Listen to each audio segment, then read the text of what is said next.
Hi, welcome to another episode of Stuff That Old Guys Do. Today, we'll talk about home automation. It's one of my favorite subjects. I've really enjoyed working on my house and setting it up for lighting control, sound, and security. Let's talk about the Ring camera. The Ring camera is pretty inexpensive for what it is. You can either pay an annual fee so that you have recording capability, or you don't have to pay the annual fee and you can just view it when someone either rings the bell or walks up to the door. It comes with lots of different charging. You can wire it up directly to where your doorbell is currently wired and it'll charge. You can buy a solar charger for it or just a battery, which is what I do.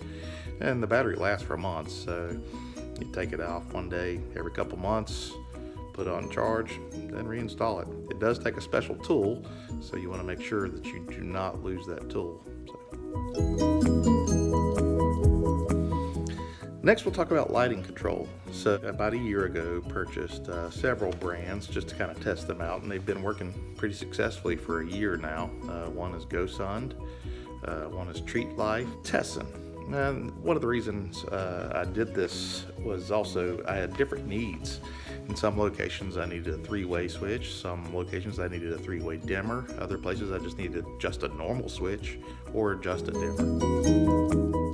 So this is the switch type, and it comes with everything you need. Instructions, which a lot of times we don't use, but I would recommend using the instructions for this. These are Wi-Fi. You have to have 2 gigahertz, not the 5 gigahertz, to make these operate. They really don't take up any bandwidth. I don't think you'd see any difference in your network performance using these. One option too is the plug-in type. We've got several of those. That one's an Amazon, and then I also have the Gosund, which I like because on the Gosund app you can set it up to send you a notification. It goes offline for more than 30 minutes. So I use that feature. I have one plugged in the garage on the GFCI circuit, the same circuit that my freezer's plugged in, so that I know when my freezer has lost power. If you go to the route of the switch, like I said, you got to make sure you know you have a neutral in there in the box. Also, I would recommend that if you're not electrically inclined, maybe you do hire somebody to install those for you. So if you do decide to go the install it yourself route, like I said, you want to make sure you got your neutral. Also, electrical safety is number one. Over 300 people a year die in the United States alone from electrocution. There's over 4,000 related injuries to electrocution, so you got to be very careful. You want to isolate your circuit at the breaker, and then you want to use a multimeter. Okay, so just a quick commercial break. This is a Southwire, bought it at Lowe's. It was like 50 bucks. Great little meter, AC amp meter up to 400 amps. You can measure temperature, DC voltage, AC voltage, resistance. Nice little device.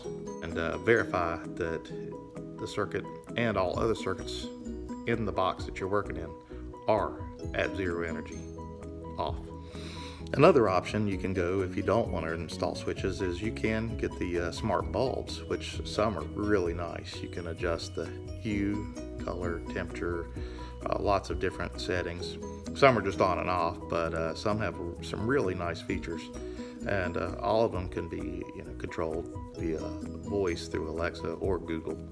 I'm sure there's more out there. For me, Alexa is the control option that I've chosen.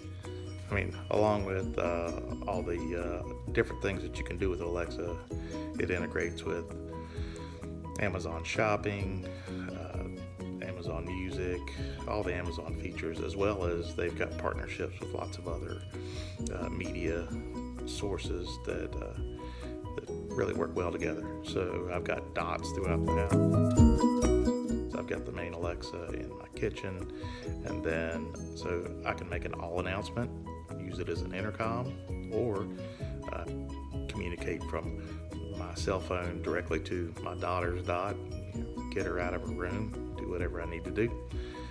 And don't forget about the Fire Stick. The Fire Stick is a great product. Hell, she even reminds me when I need to order coffee. which is good because I don't want to be running out of coffee. You don't want me to run out of coffee. So I've got my Echo amp, which is a nice add-on to the whole Alexa system. It plays the speakers out at my pool area, and so I can control the volume, content, anything I want directly from my phone. Yeah, so one thing also about the switch type lighting control is that you will have to buy Decor plates if you do a double or triple plate. Most of them come with a single plate, but if you've got a 2 to 3 switch application, you're going to need to purchase those separately. So that's pretty much my take on how I do home automation. Now, I do work with some computer scientists and some engineers that are insanely smart with all this technology, but you don't have to be that to install these yourself. You can either start with just a plug, a light bulb, the lights, get yourself an Alexa, make life easy for yourself. There's so many different options and things available now, and it's really so easy to do yourself that, and it does make life easy and enjoyable. And honestly, it's less expensive than just going to the store and buying groceries these days. All right, hope you all have a good day. Bye now.